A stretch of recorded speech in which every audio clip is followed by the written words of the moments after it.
telespectadores da TV da Transparência. Olá, Letícia. Olá, Cíntia. Estamos iniciando o segundo bloco de notícias nesta terça-feira, 16 de abril. E vamos começar com os destaques do jornal Valor Econômico. Com o esgotamento de estratégias de ajuste fiscal pela Receita, governo reduz meta de 2025 para zero. Anúncio mostra opção por trajetória mais frouxa de consolidação e falta de esforços para cortar gastos. Mercados domésticos reagem mal a eventos no Brasil e no exterior. A tempestade perfeita que se formou nos mercados locais nos últimos dias ficou mais forte ontem.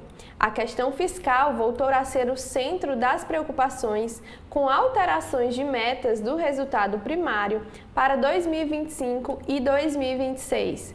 Somaram-se a isso ao agravamento das tensões no Oriente Médio e ao resultado das vendas de varejo nos Estados Unidos em março, que subiram de 0,7%, muito acima das previsões de mercado, corroboraram a expectativa de que o Fed ainda vai demorar a iniciar o ciclo de corte de juros. Retomar investimentos e agenda da produtividade são grandes desafios. Convencer o setor privado a retomar com força os investimentos e focar numa agenda para a produtividade são fundamentais para o Brasil alcançar um ritmo de crescimento mais forte e sustentável. O país tem conseguido surpresas positivas na atividade econômica, com números favoráveis na inflação e nas contas externas. Mas esses desafios estruturais precisam ser enfrentados com urgência, segundo a visão predominante nos debates do evento Rumos 2024, promovido no dia 8 pelo Valor. E Banco Central deve estar dividido sobre a redução de juros. O ex-diretor de política monetária do Banco Central, Reinaldo Iglesias, considera que o Copom deve estar dividido sobre cumprir o corte de 0,5 ponto percentual em maio ou reduzir o ritmo para 0,25 ponto. E sob pressão, Israel ainda avalia como dará sua resposta ao ataque do Irã. Israel está decidido a punir o Irã pelo ataque de drones e mísseis a seu território. Ontem, o gabinete de guerra voltou a se reunir para traçar a estratégia de retaliação, mas enfrenta um desafio: lançar uma ofensiva preservando a cooperação regional e internacional que ajudou o país a se defender do ataque e sem prejudicar os objetivos da guerra contra o Hamas. E agora vamos com a Letícia e os destaques do jornal Folha de São Paulo. Começando com o destaque: governo Lula deixa o ajuste fiscal para próximo presidente. Promessa para 2026. Superávit de 1% do PIB é adiado para 2028. Mínimo será de R$ 1.502 em 2025. Governo Lula propôs uma revisão na trajetória das contas públicas que adia o ajuste fiscal para o próximo presidente da República. Agora, a meta fiscal de 2025 será de déficit zero, com alta gradual até chegar ao superávit de 1% do PIB, o Produto Interno Bruto, em 2028. A flexibilização se dá diante da dificuldade de aumentar a arrecadação nos próximos anos. Em 2023, ao apresentar o novo arcabouço fiscal, a gestão petista prometeu chegar ao superávit de 0,5% do PIB no ano que vem e de 1% em 2026, o último ano de mandato de Lula. Em júri histórico, Trump volta a se dizer perseguido. Donald Trump começou a ser julgado ontem por supostamente comprar o silêncio de atriz pornô na campanha eleitoral de 2016. Esse é o primeiro julgamento criminal de um ex-presidente dos Estados Unidos. Ao chegar ao tribunal, ele afirmou ser vítima de perseguição política. E CNJ afasta substituta de Moro na Lava Jato e mais 3 juízes. A juíza Gabriela Arditi, que substituiu Sérgio Moro na vara de Curitiba, responsável pela Lava Jato, foi afastada pelo Conselho Nacional de Justiça. O corregedor Luiz Felipe Salomão afirma que ela é suspeita de atuar em desacordo com o Código de Ética ao conduzir acordo da operação. E Milei envia carta, mas encontro com Lula está distante. O presidente da Argentina, Javier Milei, escreveu nova carta para Lula, defendendo uma boa relação bilateral. A mensagem foi entregue pela chanceler Diana Mondino sobre o embate entre STF e Elon Musk. Ela disse que não haverá interferência na justiça brasileira. Cíntia. Agora com os destaques do jornal o Globo, novamente temos na manchete: governo afrouxa metas fiscais até o final do mandato de Lula. Proposta enviada ao Congresso reduz projeções do arcabouço para 2025 e 2026. Torna o trabalho do Banco Central mais difícil, afirma Campos Neto. Sobre a mudança da meta fiscal do governo, o presidente do Banco Central diz que a eventual percepção de que não há âncora fiscal atrapalha. E a economia dos Estados Unidos leva dólar à maior cotação em um ano. A política de juros americana, afrouxamento de meta fiscal no Brasil e tensão mundial levaram a moeda a fechar o dia em R$ 5,18, a maior cotação em um ano. E professores das universidades federais dão início à greve.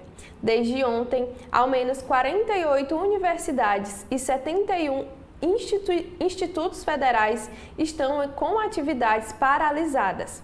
Docentes pedem um reajuste escalonado de 22%, medida que não está no radar do governo. E MST retoma invasões em meio a promessas do governo. Movimento fez 24 ocupações em 11 estados no chamado Abril Vermelho. Temendo desgastes com o agro e com suas bases, Lula lançou ontem programa para acelerar acesso às terras. Letícia. Agora partindo para o Estadão, governo reduz meta fiscal e adia ajuste das contas públicas. Previsão de superávit fica para o último ano do mandato de Lula.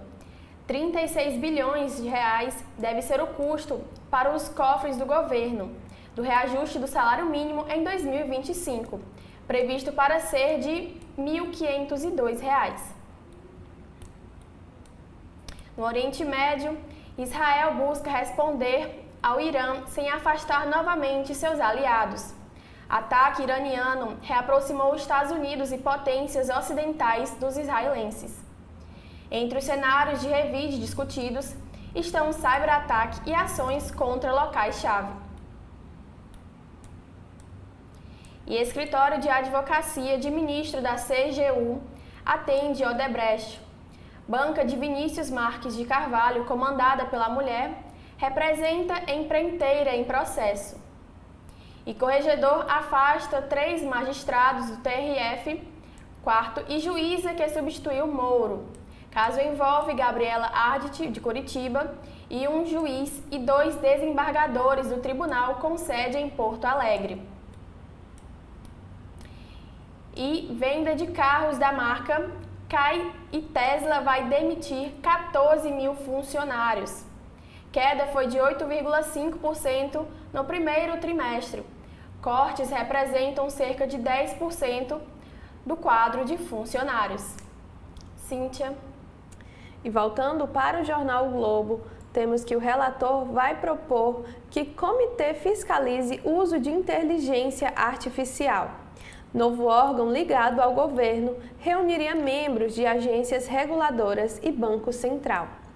com a missão de encontrar um consenso sobre quem será responsável por fiscalizar o uso da inteligência artificial no país. O relator do projeto, que trata do assunto no Senado, Eduardo Gomes, vai propor que esse trabalho seja feito por um novo órgão ligado ao governo. A ideia é criar um comitê gestor que reunirá representantes de agências reguladoras e do Banco Central. O texto deve ser votado na Casa no fim deste mês. O entendimento do senador é de que a regulamentação não pode ser feita de maneira uniforme para todas as áreas. Em seu parecer, ele vai sugerir, por exemplo, que haja participação de diferentes setores, como a inclusão da Agência Nacional de Vigilância Sanitária e da Agência Nacional de Telecomunicações neste comitê. A definição sobre qual órgão fará a regulamentação do uso de inteligência artificial no país é um dos principais entraves para a aprovação do projeto. A intenção de Gomes, ao propor um comitê gestor, é gerar um acordo para evitar que a proposta tenha o mesmo fim do PL nas redes sociais, que enfrentam resistência na Câmara e, após ser pautado no plenário da Casa, voltou para uma fase anterior com a discussão de um grupo de trabalho. Cronograma. O projeto de lei que regulamenta a atividade de inteligência artificial está sob análise em uma comissão especial no Senado. A previsão é de que uma primeira visão do relatório do senador do PL seja apresentado na última semana deste mês. Depois disso, Gomes receberá sugestões de emendas de senadores e poderá fazer novas mudanças. Letícia. E Lula enfrenta campo minado no Congresso numa semana sem Haddad em Brasília. O presidente Lula está diante de um campo minado no Congresso esta semana. A pauta inclui votações que podem implodir a meta fiscal, se o Centrão recuar nos acordos feitos com o governo antes da escalada da crise envolvendo o ministro Alexandre Padilha e o presidente da Câmara, Arthur Lira.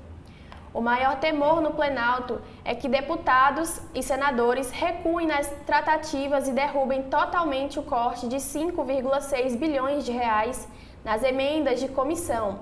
Com o ministro da Fazenda, Fernando Haddad, no exterior, a tensão governista aumenta, pois fica difícil o diálogo com os parlamentares.